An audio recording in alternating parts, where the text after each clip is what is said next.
করে ছুটির দিনে চলে এসেছি কিন্তু বাপের বাড়ি পুপুকে নিয়ে। আমরা ভেবে রেখেছিলাম যে ছুটির দিনগুলোতে সব কিছু যদি ঠিকঠাক থাকে তাহলে কোথাও না কোথাও পুপুকে নিয়ে একটু বেরোবো। ও যেমন ওর মিমিকে ভালোবাসে তেমনি মিমিও ওকে খুব ভালোবাসে, আর এসেই ওর কোলে চাপা চায়।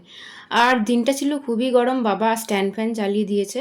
আর পুপু দেখো এই একটা ফোন পেয়েছে, আর এই ফোনটাকে নিয়ে টুলের মধ্যে কি জোরে জোরে ঠুকছে, কিছুতেই শুনছে না। আর আদুরে ছেলে, বুঝতেই তো পারছো, মামা বাড়ি এসেছে, আর ওকে কেউ বারণও করছে না, আর ওইভাবে ফোনটাকে ঠুকতেই থাকছে। যদিও ফোনটা খারাপ ছিল, আমাদের কিন্তু কোথাও বেরোলে পুপুর জন্য খাবার নিয়ে যেতেই হয়।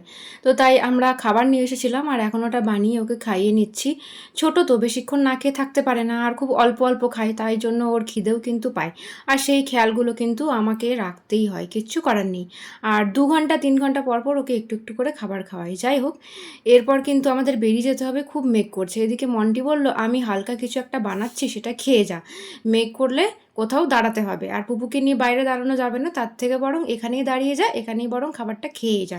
তো মন্টির হাতে চিকেন পকোড়া কিন্তু খুব ভালো হয়, আর এর আগে অমলও খেয়েছে চিকেন পকোড়া, ও বলেছিল যে হ্যাঁ হ্যাঁ আমি খাবো। তো তাই দেখো ও খেতে বসে গেছে, অলরেডি 1 প্লেট দিয়েছে আমাকে আর ওকে। আর এদিকে আমিও খাচ্ছিলাম, আর খেতে কিন্তু দারুণ লাগছিল। আর খেতে খেতে ভাবলাম চলো তোমাদের সাথেও একটু শেয়ার করি। আর আজকের ব্লগটা কিন্তু খুব একটা বড় হবে না, তাই তোমাদেরকে আরেকবার রিমাইন্ড দিয়ে দিচ্ছি যে ভিডিওটা কিন্তু শেষ পর্যন্ত দেখো। আর অমলের কিন্তু এত ভালো লেগেছে যে আরও কয়েকটা নিয়ে নিয়েছে চিকেন পকোড়া।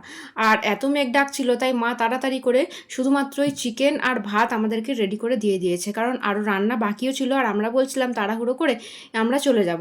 আর এদিকে আমরা খেতে বসার টাইমে পুপু গেছে ঘুমিয়ে, মায়ের কোলে ঘুমিয়ে গেছে। আমি বললাম যে আর ওকে বিছানায় শোয়ানোর দরকার নেই, কারণ আমরা এক্ষুনি বাড়ি চলে যাব। তো ইতিমধ্যে আমরা বাড়ি চলেও এসেছি, আর ভিডিওটা এখানেই শেষ করে দিলাম। Bye bye.